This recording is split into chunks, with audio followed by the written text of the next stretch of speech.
bienvenue dans notre nouvelle vidéo du programme d'histoire de première. Le thème 4, la Première Guerre mondiale, et plus particulièrement le chapitre 9, sa leçon numéro 4, la vie des combattants. Commençons. Au sommaire de cette vidéo, grand 1, une nouvelle forme de guerre, grand 2, le combat, une expérience traumatisante, grand 3, tenir jusqu'au bout. Alors, une nouvelle forme de guerre, en quoi est-ce une nouvelle forme de guerre? Tout d'abord, dans la dimension de la mobilisation des troupes.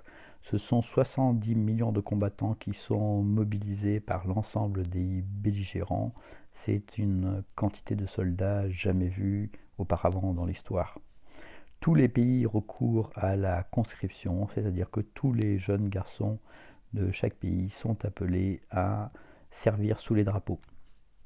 Le seul pays qui ne le fait pas parmi les belligérants, c'est le Royaume-Uni, qui appelle au volontariat, comme dans l'image, avec la propagande qui incite les gens à rejoindre l'armée.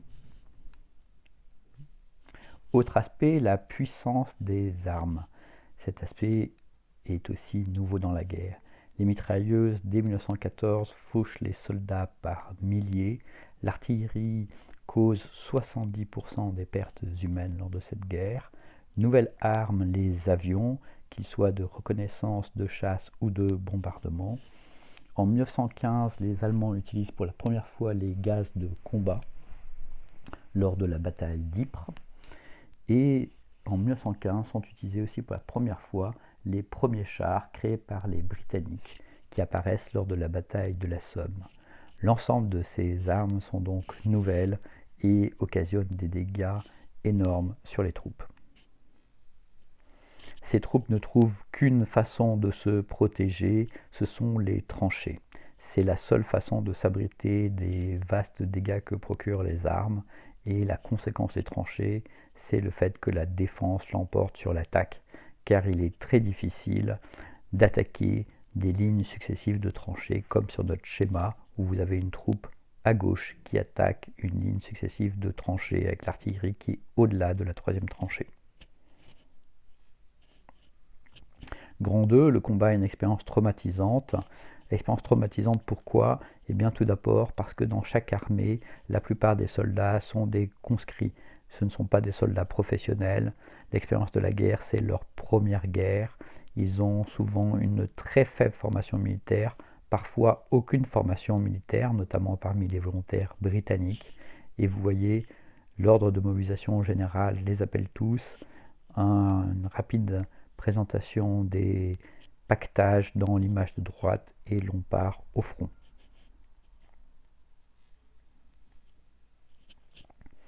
C'est une expérience traumatisante, le combat, aussi à cause de sa violence extrême.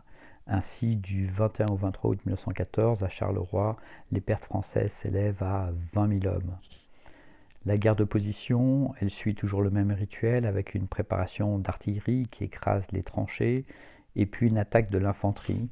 L'infanterie qui sort de sa propre tranchée, qui traverse la zone entre sa tranchée et la tranchée adverse pour l'attaquer. Dans cette zone, elle subit le feu. Nombreux sont les morts, très nombreux sont les blessés qui, quand ils sont secourus, sont finalement souvent amputés ou défigurés. Prenons l'exemple de la bataille de Verdun. Vous voyez notre schéma à droite. Eh bien, pour la France, la bataille de Verdun, c'est plus de 150 000 blessés, à peine un peu moins pour l'Allemagne. Et pour la France, c'est 200 000 tués et un petit peu moins de 200 000 pour l'Allemagne. Vous voyez donc, le bilan global de cette bataille est énorme. Troisième point de cette expérience traumatisante, les conditions de vie quotidiennes des soldats. Les soldats dans les tranchées vivent dans un environnement hostile. Ils n'ont pas de vraie protection contre le climat. On a noté des températures inférieures à moins 25 degrés à Verdun en hiver la nuit. Dans les tranchées, les soldats souffrent du manque d'hygiène. Ils souffrent de l'angoisse permanente, angoisse des obus, angoisse des gaz, angoisse des attaques surprises, et puis ils souffrent aussi de la promiscuité avec les cadavres et de leur puanteur.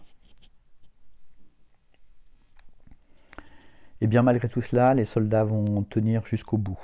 Tenir jusqu'au bout, pourquoi? à cause tout d'abord de la voie du devoir. Dès l'école, ils ont été élevés dans le plus grand patriotisme. Ils savent qu'ils défendent leur patrie en faisant la guerre. Pendant cette guerre, ils vont être l'objet d'une intense propagande, comme vous le voyez dans les deux affiches à notre droite, avec une affiche française avec la tête de Bosch qui caricature le soldat allemand, et puis une affiche allemande qui caricature les soldats coloniaux français, les présentant comme des sauvages. Les soldats tiennent aussi par solidarité entre les camarades qu'ils ne veulent pas abandonner, et puis à cause et grâce à la discipline de l'armée qui est assez sévère, et tout manquement à la discipline est sévèrement sanctionné. Cependant, il y aura des refus de guerre. À Noël 1914, il y a des trêves et des fraternisations entre les troupes des deux camps, comme sur notre photo entre un soldat allemand et un soldat britannique. Plus tard, en 1917, ce sont carrément des mutineries par refus des offensives inutiles. Ce sont environ 40 000 soldats français qui refusent de monter au front.